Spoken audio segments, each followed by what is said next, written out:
for, of all people, Lydia Lunch.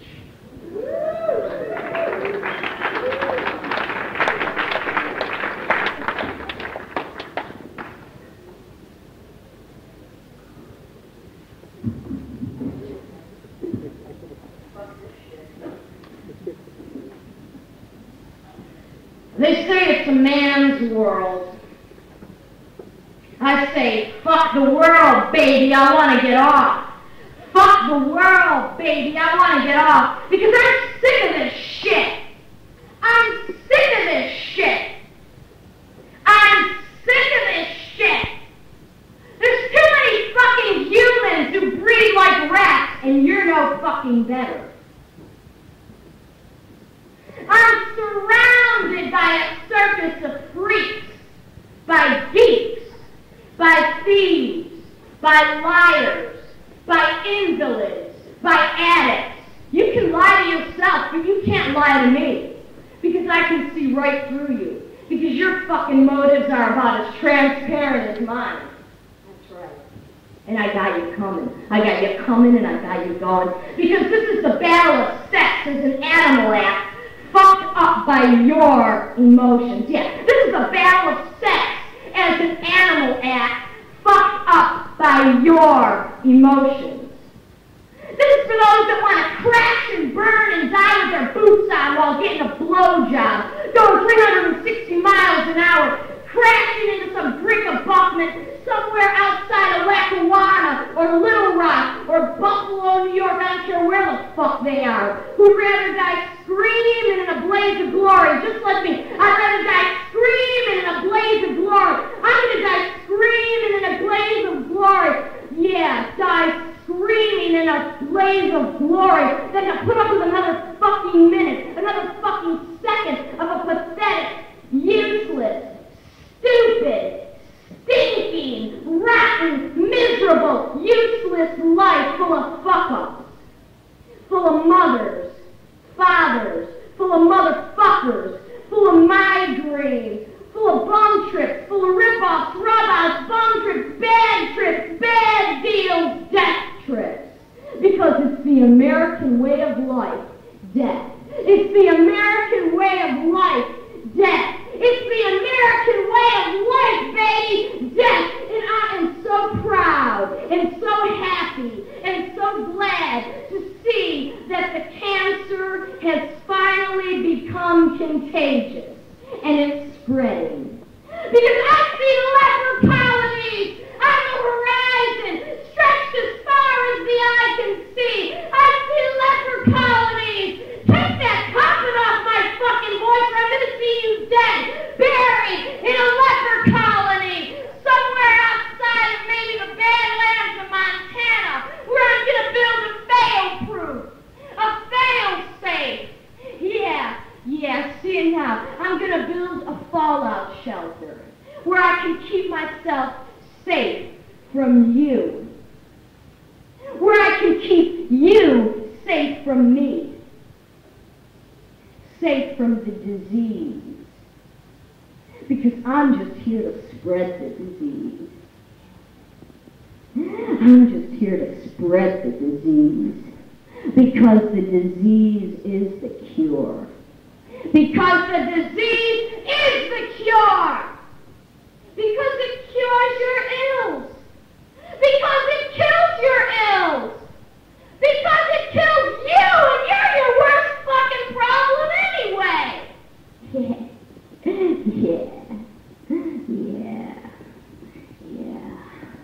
It's a fucking life sentence. It's a fucking life sentence.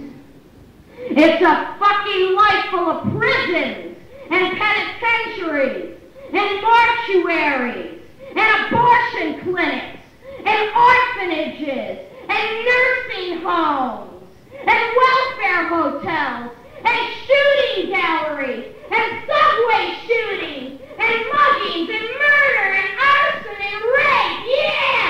Murder and killing and arson and rape. Yeah! Let's talk about my favorite things.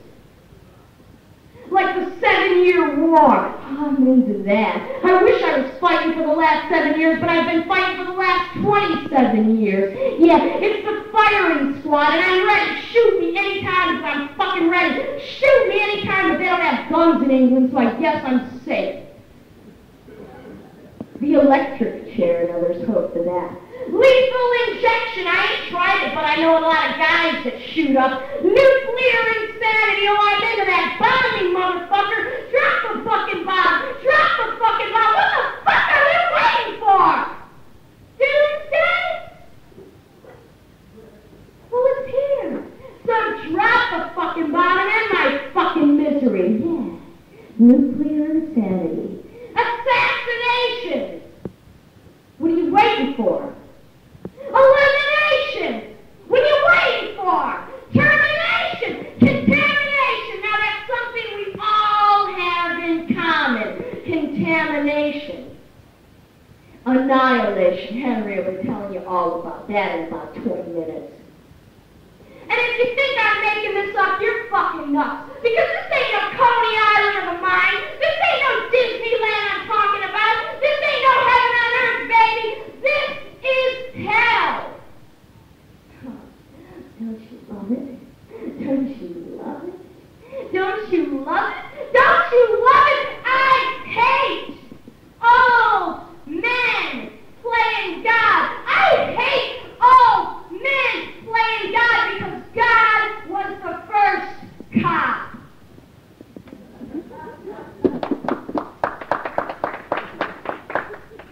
God was the first cop, and he must have had a big one to be such a badass, mean-ass, motherfucking asshole that condemned me to a fucking life sentence of shit sandwiches. Yeah, choking on a sea of piss and blood and cum and guts, who sentenced me to a fucking life sentence of being born in a nut house on the outskirts of upstate, born to a set of perpetual perverts in a pigsty, Catholic style, naturally. From here on out, we'll just refer to them solely as the perpetrators, the parents, the fucking perpetual traitors, the jailers, the failures. Cancel license. And I'm just killing time, just like all you other assholes. I'm just killing time. What the fuck else have I got to do? I'm just doing some downtime. I'm just like downtown doing my downtime. I'm paying my dues, baby. I gotta pay my dues. I'm just paying my dues. I'm just singing the blues because an artist has got to suffer. An artist has got to suffer. That's what they taught you in art school, right? You fucking art hole. That an artist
It's in my blood. It's a blood disease. It's a blood disease.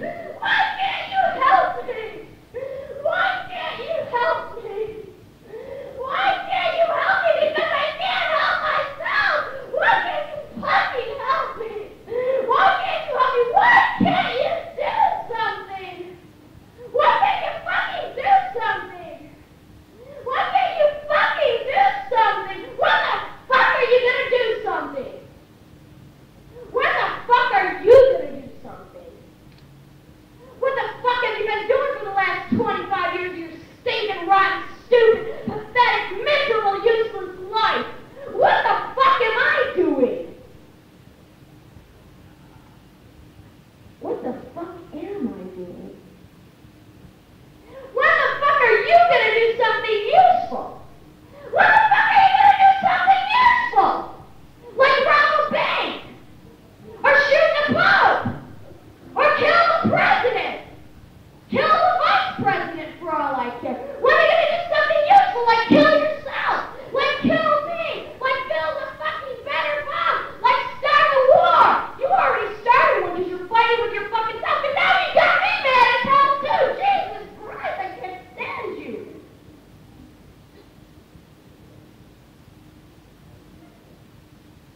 But you don't understand.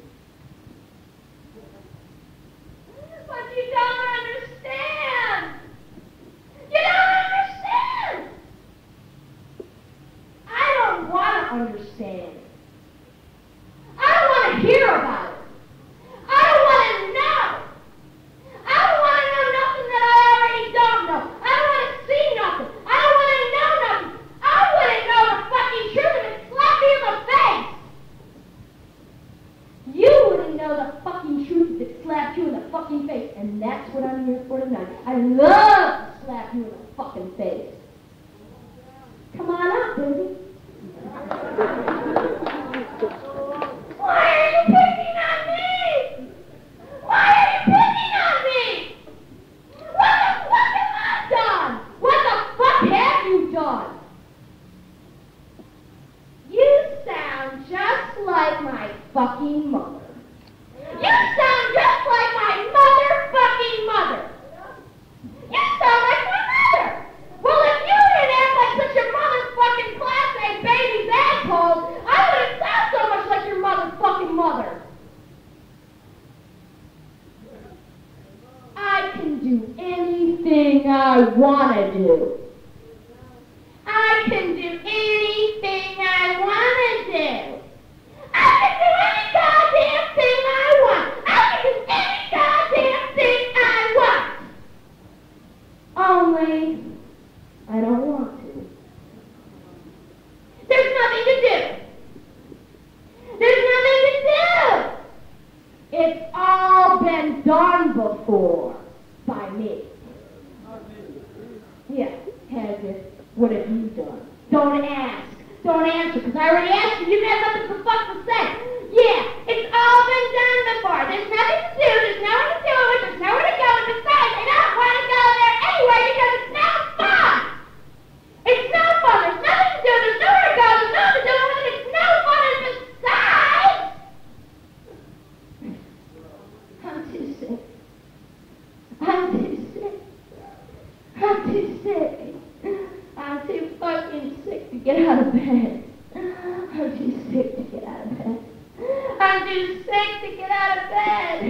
I'm too sick and tired and lazy and spoiled and self-destructive and stupid. I'm too self-destructive.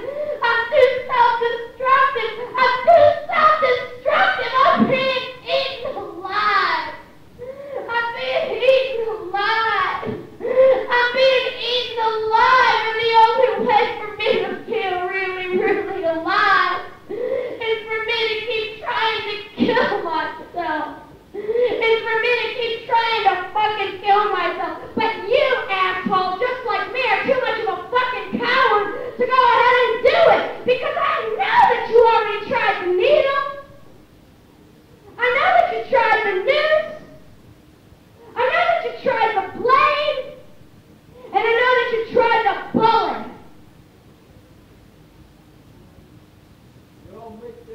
You missed, asshole. You missed.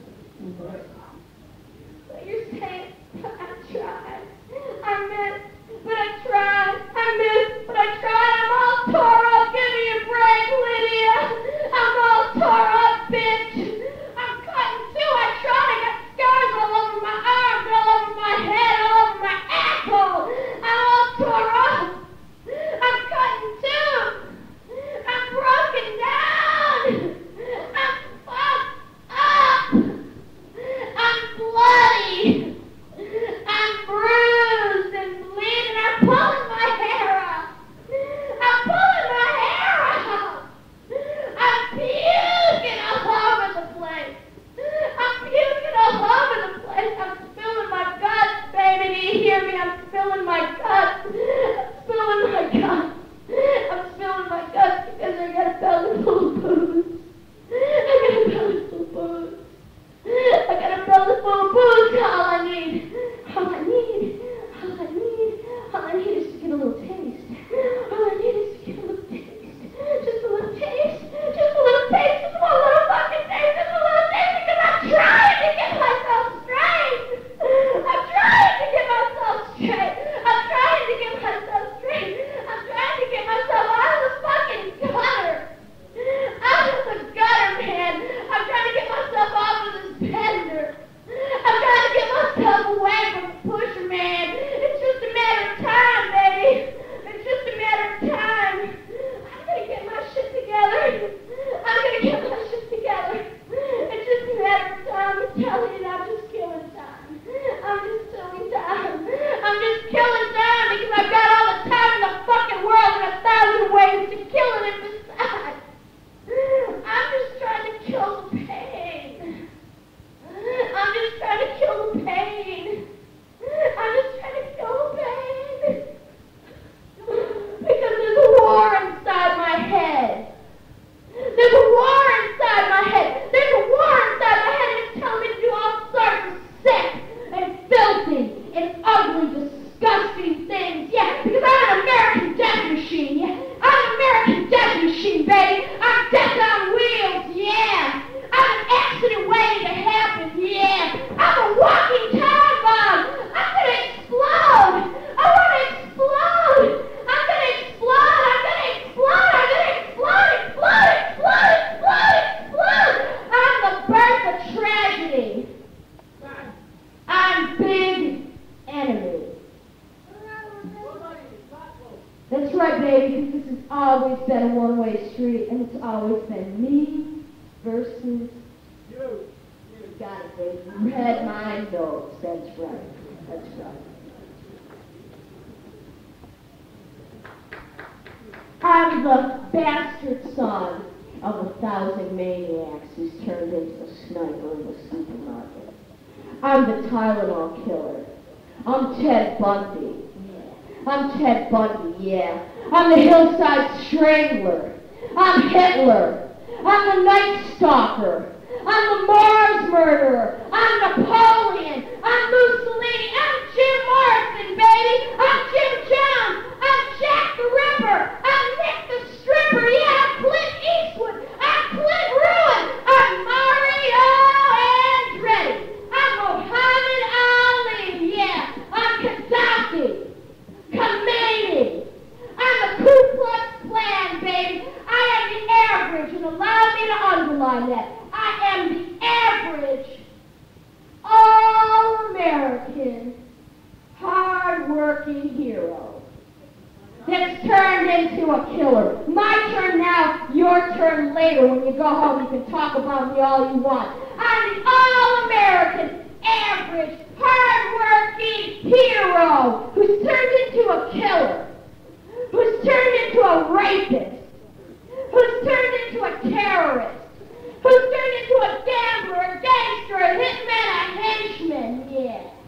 I'm a misfit, reject, lunatic, loser, baby. I'm a psychopath. I'm a sociopath, but you gotta understand it. I know you don't, but you gotta understand. You gotta understand. It's the killer inside me, yeah. It's the killer inside me. It's the killer inside me. It's the killer inside me. He's making me do all kinds of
a lousy casualty. I'm just another lousy casualty with a hairline trigger temper, that's right, ready to explode. I'm ready to explode. I'm ready to explode. I'm a statistic. I'm a number. I'm numb. I'm 1 in a million, baby. I'm 1 in 4 billion. I'm nothing. I'm nobody. I'm nothing, I'm nobody, and I'm not going to take it anymore. I'm not going to take it anymore. I can't take any more of this. I can't take any more of this fucking shit. I can't take it anymore. I can't stand myself. I can't stand myself or anything else either. I was created by forces I can't compete with. I'm confused by religious hallucinations. Delusions of grandeur. I can't help it. Convulsions of self-destruction. I'm maniacally depressed. I'm terminally fucked up. I'm permanently incoherent. I'm chronically ill. I hate myself and I hate everything else too. You're so fucking negative. You're so fucking negative! Why are you so fucking negative? Why are you so fucking negative? Why are you so depressing? You're so fucking depressing! Why are you telling me this? Why are you telling me this? I know this. Why are you telling me it's so fucking depressing? You're so fucking negative. I can't fucking take this. I'm not negative. And I'm not depressing.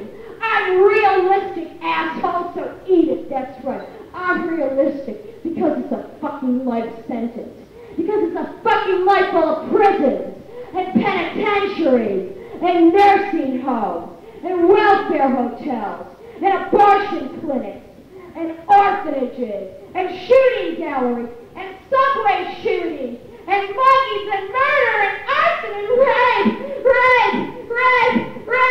But man's gotta do what a man gotta do, baby. It's a fucking life sentence. It's a fucking life full of shit.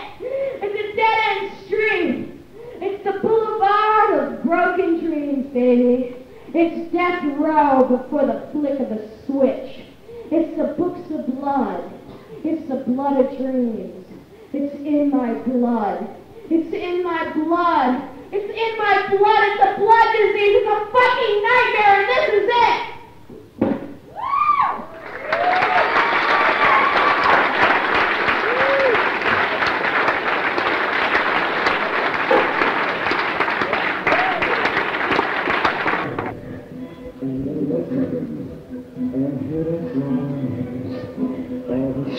We could go all night like this, all night after 11.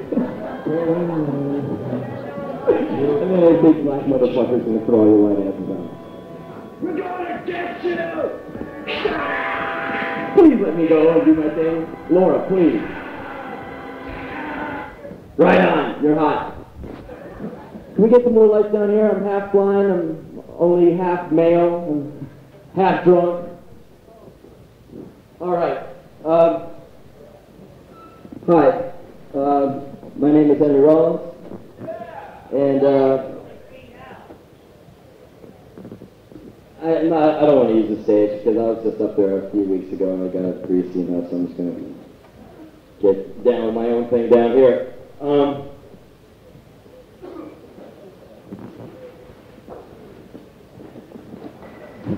You guys didn't get a chance to really get any information on that guy Emilio who came out and introduced Lydia. And I don't even know if any of the people introduced who he was at all, but he lives in New York and he does some stuff with Lydia, and I got a chance to see him. I did a show with him and Lydia and all these people in East Village in New York in 1984. And that dude came out on stage with this big roll of toilet paper around his neck with all this shit all over it. And he would tell all these really nasty stories about like fucking little girls and stuff. And it's like the pyramid crowd, and they were wearing all that into it, and they're going, oh. And every time they bum out, he tears off these big rolls of toilet paper and just here's me fucking prick here and shoves this down your throat, and he was just fucking great. But And he flew over, and you got to hear about 2 minutes of him, but if you ever get a chance, you should hear the full, throbbing 14-inch version. Not going to get as much time as I'd like to tonight. I usually like to go real long, you know, but tonight I have to do the 7-inch edit. So I guess I'm not going to go into the philosophical shit. I'm just going to go right to the meat. I haven't been late for like 110 days, which leads me to the part about beating off. A lot. Okay, I know a lot of you guys are probably really uptight about the subject of masturbation. And I don't like to use that word, because I'm really at one with this shit, you know. Lenny Bruce called it stroking off. I like this beating off, because it's male. You know, Lydia really took the wind out of my sails, because I'm really all into it. I'm a bomb, I'm going to explode. I'm into all that kind of shit, and now I feel like an asshole for going, oh, I'm going to explode. So I haven't had any sex. I haven't touched a girl for 110 days. I have. I think it's like 113 now, and I'm not like some big sex maniac like people might think. But no one thinks that. Not even me anymore. But anyway, I've been laid for about 159 days. Is it 200 now? But anyway, straight on to the subject of masturbation. I really got. I'm doing it like 11, 12 times a day now. But I really tried to get it more innovative with the beating off thing, okay? I've been in Europe since August 5th. I've been with you. I've gone through 13 countries doing the rock and roll, party down, cocaine, mama, all night thing. And it ended here on this wonderful platform. And I didn't get laid that night either. And I almost didn't get paid. I almost didn't. It rhymes. But anyway. I really had to come up with innovative and new creative ways to beat off. Because the saying, you know how it is, guys. We all know how it is. We've all strummed that big E chord, you know. The ivory soap or whatever you guys use here, the sink, the running water. And you guys know that you have to use cold water. It's the only way you can get the cum off the hair on your fingers, huh? Right. And see, you only have to get it off your hands, man. What if there's some girl trying to untangle that stuff from yourself and then go to work, go to class, imagine going to UCLA campus and going like, oh man, that fucking asshole guy, So anyway, I started doing it in gas station men's room stalls, and like there'd be guys in the band, taking a dump in the thing next to me, and they wouldn't know what I was doing, So anyway, of course, you have an image in your mind when you're beating off. Girls, I don't know what you girls do. Maybe you ride horses or something like that. But anyway, I would come up with all these different ways to see if I can make different things happen. So, I'm left-handed, that's one. And so, say I'm in the hotel and going for it in the sink. Okay, nude woman, nude woman, nude woman, nude woman, Woody Allen. Ugh! God, man! Something one of your guts go, hey!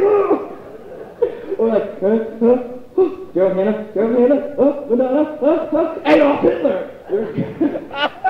Your cum will do a right turn and like try to run back up your dick. Please don't make us go out to that, man. We're throwing this into a sink, we go down the drain, we never get seen again. We don't even get to the real thing, and you're saying Adolf Hitler to us. Come on, man, don't bum the millions out. Don't bum out the masses. I got a lot of true things about beating off. You guys, you beat off in the shower, use the hot water, you have to be really careful to make sure it all goes down the drain so the person after doesn't slip and kill himself.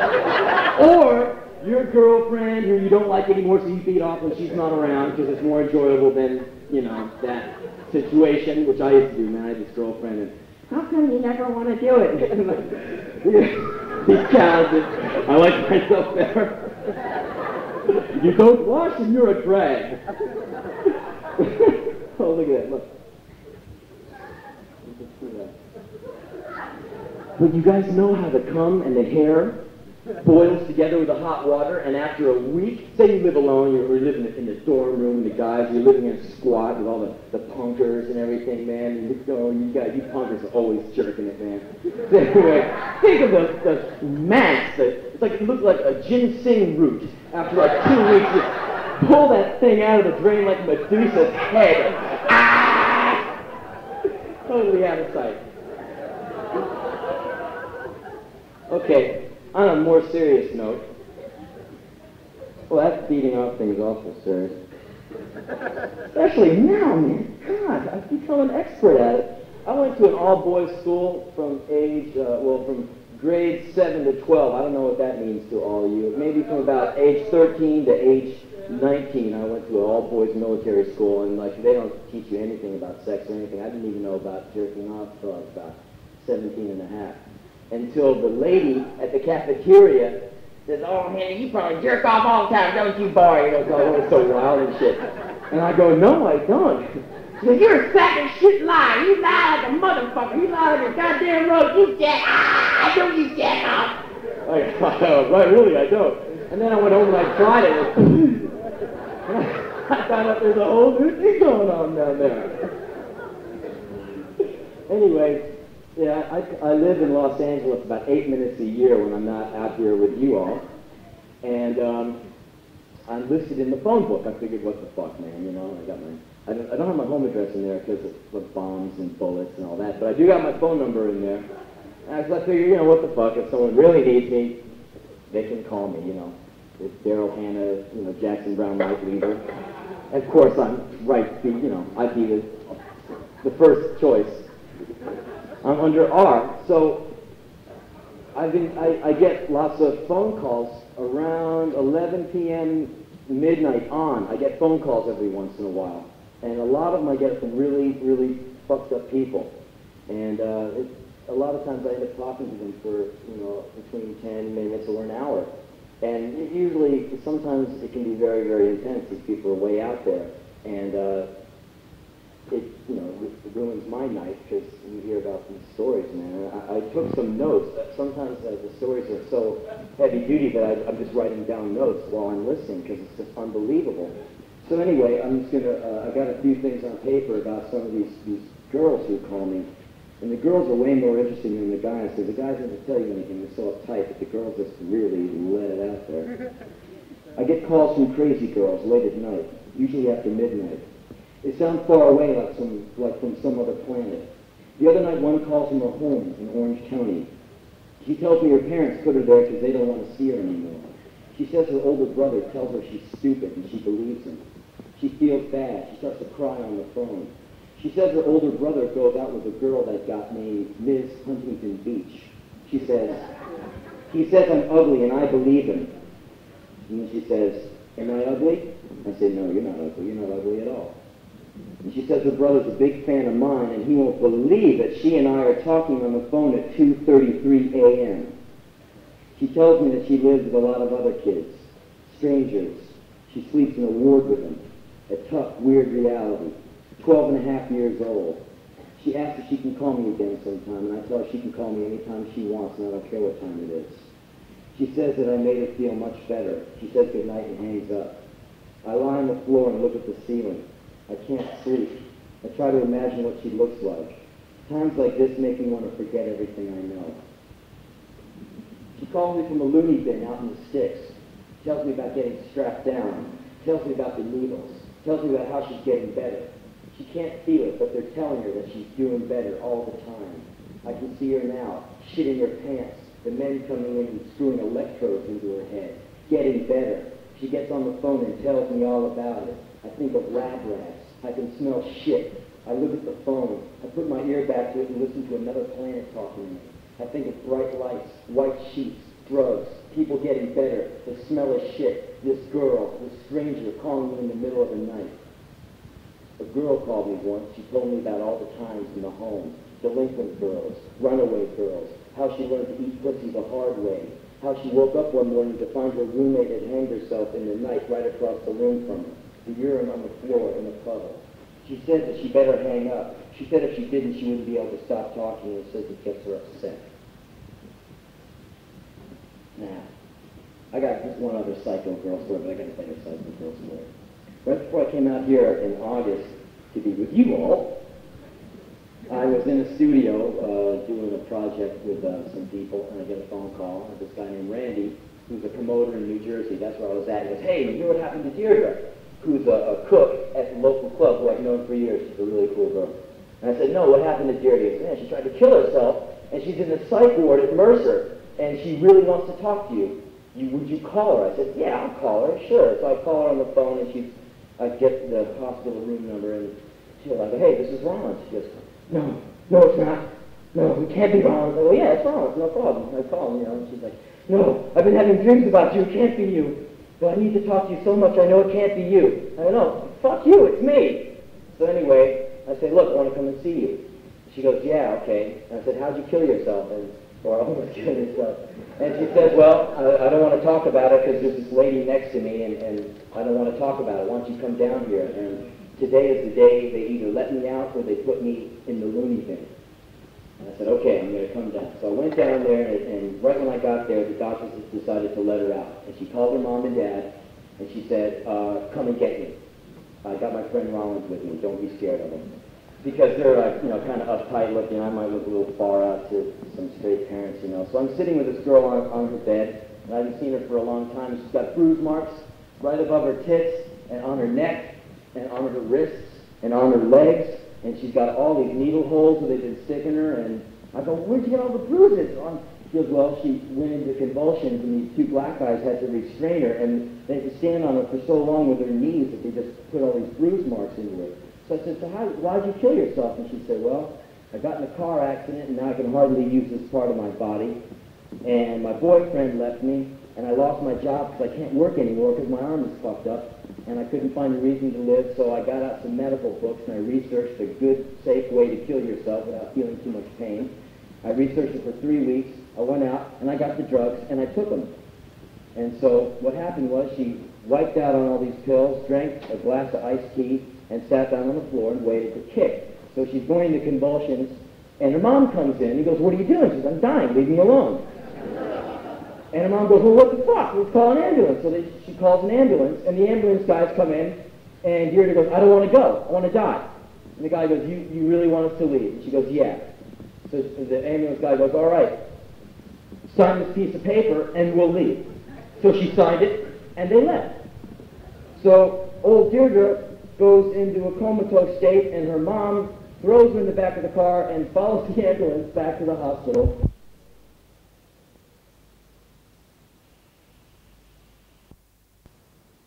And they're going to be nervous to meet you, and this is going to be a weird situation. I said, cool, no problem. So the parents come, they look like they're from Miami. The mom's got this high, stretched pants, might have the pink poodle, really gross, like ugly Americana, David Byrne nightmare, out to here, and the dad looks like a shrunken, emaciated version of like Adolf Eichmann. And he's arthritic in one side, like, nice to meet you, Henry. And I'm like holding his hand so I don't hurt him. And like, the parents are really, really uptight, really tense, because they're in this ward. Their daughter's had to kill herself. There's this bald dude with tattoos sitting on the bed, leering at him, and it's a bad situation. So Mom goes, well, honey, we bought your favorite clothes for you to change into. And she looks at the clothes. I don't like these fucking clothes. She throws them across the room. And I go, Deirdre, would you relax? Your parents are really doing the best they can to try and handle this situation. Why don't you just be cool? She goes, well, my father's a bastard. And I go, no, he's not. Look at him. He's a poor, shriveled up little guy. He's doing the best he can. Go easy on that guy, It could have been him. She goes, no, he's not. He's a bastard. So anyway, we all pile out of the hospital. And she's cussing and throwing shit and getting all crazy. And so we all get in the car. We go to the family house. And me and Deirdre go up to her room. And I go in there, and 3 out of the 4 walls have Marilyn Monroe. All head to toe, Marilyn Monroe. Pictures, cutouts, figurines, bubble bath, books, everything on Marilyn Monroe. And the 4th wall is all pictures of me. Oh, God, man, this is just too weird. And there's this glass of iced tea on the table. I go, what's that? She goes, oh, that's the iced tea. I drank down the pills and I tried to kill myself. And I'm going, Deirdre, let's get out of here. Let's go for a change of scenery. And so we went out driving in her car, and I said, so why was you trying to kill yourself? And she said that she couldn't find a reason to live anymore. And I'm trying to do my best, Bono, Box, pep talk, come on, girl! Because, she's a cool girl. She shouldn't be dying, and no one should feel like they want to die, No one that young. She's only like 22, and she's beautiful. And, we're ugly people shouldn't feel like they want to die either, but yeah. And poor people and black people, man! But you hear so much talk. I'm going to kill myself, man. I'm so self-destructive. I'm going to kill myself. Fuck it, man. Fuck it, man. But then you meet a few people who really go for it. And they are so devoid of bullshit, man. Maybe what got them to that point was all bullshit, but someone who really goes for it, you've got to have some respect for. Especially a beautiful, blonde, 22-year-old girl who looks to me has every reason to live. And anyway, I said, why do you hate your old man so much? And she said, well, when I was young, he beat me so severely that I can't have kids now, and I have to have a hysterectomy, and they have to cut all my stomach muscles, and I won't be able to keep my figure, and, I won't be able to have a normal relationship with a man folk for the rest of my life. And it just made me think, when I'm getting up through the story, I know it's a little long, but like that dude who looked like Adolf Eichmann, the bony little man, he looked really harmless. But that guy was a real son of a bitch. I wanted to turn the car around, go back to that guy's house, and just fucking throw him up and down the stairs a few times, When I was 18, I'm 26 years old. I was born February 13th, 1961. I'm almost 27 years old. And when I was 18 years old, that's about, 8 years ago, I became a legal adult in America where I don't have to see my parents anymore. And on my 18th birthday was the last time I saw my father because he's a racist, he's a sexist, he's a child beater. I'm the only child, and I got the scars to prove it. And so I decided, fuck it. I would never hang out with such an ugly, nasty redneck anyway. Why would I do it even if he's my dad? So I just said, I bailed on the concept, so to speak. That's California. And so I didn't see his ass for 8 years until this summer. I'm playing in D.C. where I come from and where he lives. And I come out of the dressing room to get my sweatpants to go on and do the rock and roll party down all night long, cocaine, backstage, mama, face of hell thing. And I turn to the road crew dude. I go, hey man, where's the keys to the van? And I turn around and this case of beer hits me right in the stomach. I'm like, whoa. And I look up and it's my dad. And I'm holding this crate of Budweiser. Hey, man, that's for the band. And it was like being in one of the outtakes of Blue Velvet or something. It was so tripped out. I'm seeing it, and I haven't seen him for 8 years, and I haven't heard him for 8 years. I've had a lot of bad dreams about him, but no physical contact. I'm just staring at him. I'm looking at his face, and his face going, and he's talking to me, and he's doing the Ronald Reagan thing, like everything is okay, Hey, man, you're famous. I go to record stores, and I see you, and people want to know me because they read about you in the New York Times, man. You're famous. And you never came to me for money. Goddamn, son, you're a self-made man. And I'm just looking at him going, oh, fuck. Get me out of here.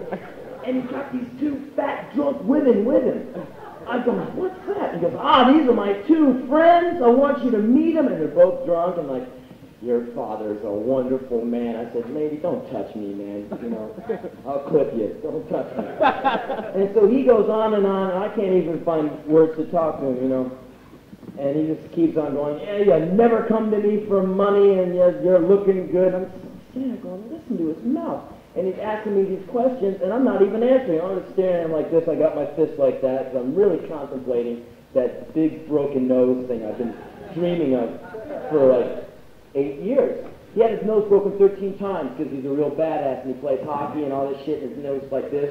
And whenever he'd get mad, like in a traffic jam, when some racial minority would cut him off, it was never a white dude, unless it was a hippie. It was always some Spade or Marvin food stamp, And he'd go, hey, roll down your window, kid. And I'd be like 7 years old, just like, oh, fuck, here we go again. Roll down the window, slide down, sliding, beer between his legs, big American Buick.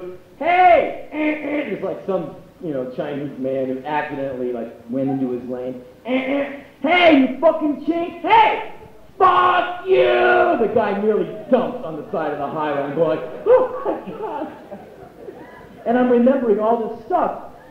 And he keeps talking, and I keep standing there, and all my friends who I know from D.C., like my pal Ian and some of the Rhodes crew and all these people who recognize my dad are all going, man, I haven't seen him in 8 years, and they're all just coming around and looking at him going, wow, man, Rollins must be tripping out. And then after that, I go, yeah, I gotta go warm up, man, I gotta go. So I just bail, and I walk out of there. And then my mom comes up, and they haven't been in the same place, probably for about 15 years. And my mom is all happy, oh, be here with me now, son. We're going to wipe out world hunger. Everything's going to be beautiful, man. And I'm like, yeah, fuck you. I love to bum her out. She's so easy to bum out. Henry, I'm part of the Green Earth Concept Party, and we're going to just clean up all this bad vibes. I'm like, yeah, fucking kill yourself first, man. And then she starts crying. I get that you don't like me. That's what I'm getting. I'm getting that you're not being here with me now. Fuck you. I love you dearly, Mom. She was here the other night. She was standing over there. I was waving at her, little ball shot. No, I would never do that to Mom. I felt her up once when we were she and I were